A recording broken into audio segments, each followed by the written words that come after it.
today I just want to talk a little bit about resisting temptation. And the first thing to know about that is that we have an intellect and we have a will. And our intellect is capable of looking at things and saying, this looks like a good idea and this looks like a bad idea and this is why. And it helps us to make good choices. And our will is what acts upon that. So there are a few things that people talk about when they're talking about temptation. And those three things are the world, the flesh, and the devil. Now, when we talk about the world, we're not saying the world is bad. We're just saying that we are surrounded by all kinds of people with all kinds of points of view, and we are influenced, and our survival instincts are wired to be a part of a group. And so, like, if you imagine that you're walking across a bridge with a whole bunch of people, and you start to notice that some people are kind of like looking over the edge of the bridge, and then some of them are jumping off. And then like groups of people are like running and jumping off the bridge. And then you see, more and more people are going over there and jumping off the bridge. And pretty soon you've got like people kind of almost like pushing and shoving, like trying to get off the bridge. And it's like almost hard not to go off the edge of the bridge. Your mind at this point is like, why is everybody jumping off the bridge? And you're starting to get curious because some people look like they really want to jump off the bridge. And some people look scared, like if they don't jump off the bridge, something bad's going to happen. And you're starting to get like, maybe I should jump off the bridge.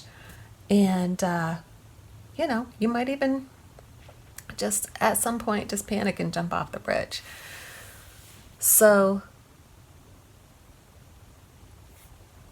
that's kind of what happens to us on a survival level, no matter what the situation is. When everybody is thinking a certain way, we're at least going to be curious as to why, even if it sounds completely wrong.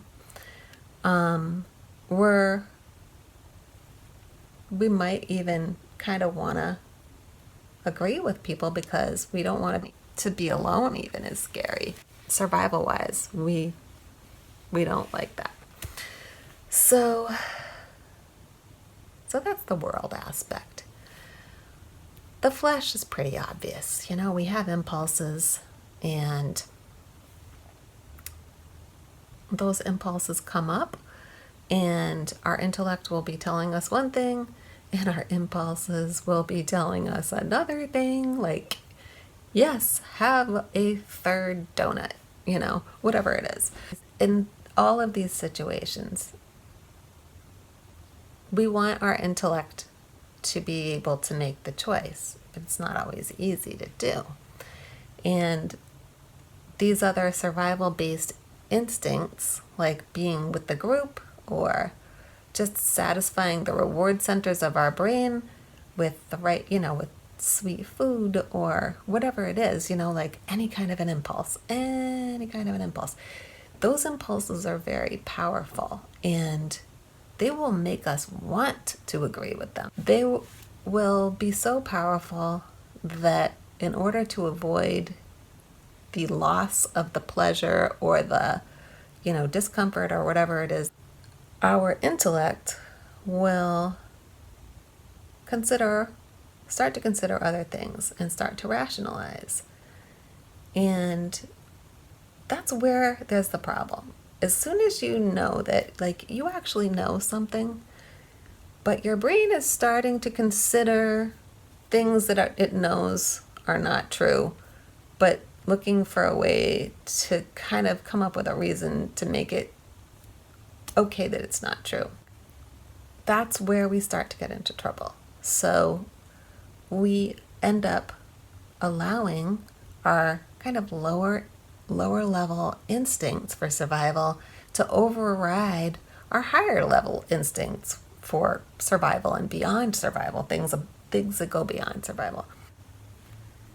Whatever it is that overrides our intellect, whether it's that we want to be with the group or that our body is telling us otherwise, our reward centers or whatever, the more that we override our intellect, the more our intellect gets kind of dumbed down. It gets used to thinking in ways that are not particularly intelligent. So it gets used to that, it gets more comfortable with that, gets into patterns of that.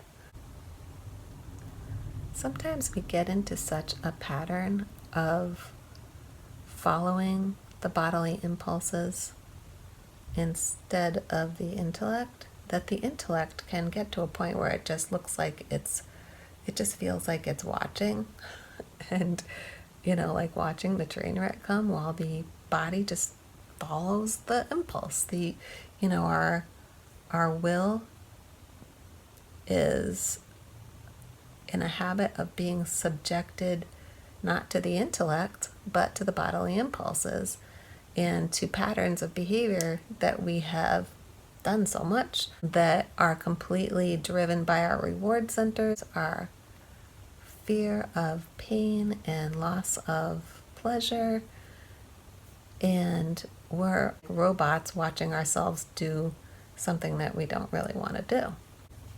So it's a good thing to just know that you can strengthen your intellect, you can strengthen that part of your brain that is able to resist immediate gratification just by making use of it, by making those right choices, by stopping midstream when you catch yourself automatically reaching for something that's not right for you, or perhaps even considering opening your mouth and saying something that you really feel like you really want to say, but you really know that it might actually hurt the other person's feelings. Resisting and giving yourself that little bit of extra time to make a better choice.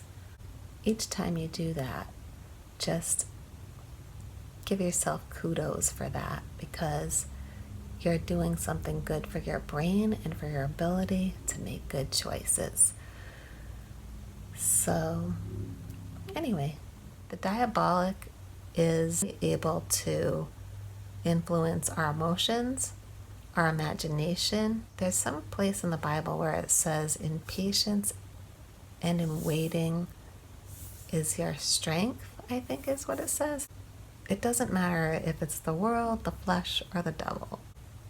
If we are able to be patient with ourselves being different from the world, and patient with the way that we feel inside, if we go with our intellect as opposed to our brain's reward centers, which are really, really pulling hard against us, or be patient in persevering even though it feels like we're being attacked and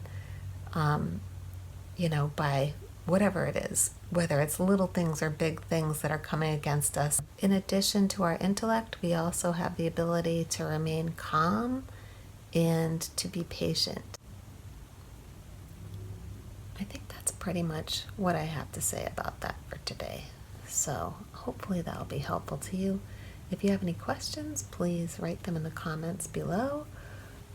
If you have any suggestions about how to resist temptation, or any Bible quotes or anything like that you think are really helpful to encourage people on that, anything that you want to contribute to the conversation, feel free to write comments below. If you like these kinds of videos, click like and subscribe, and click on the notification bell, and it will let you know when I do another one.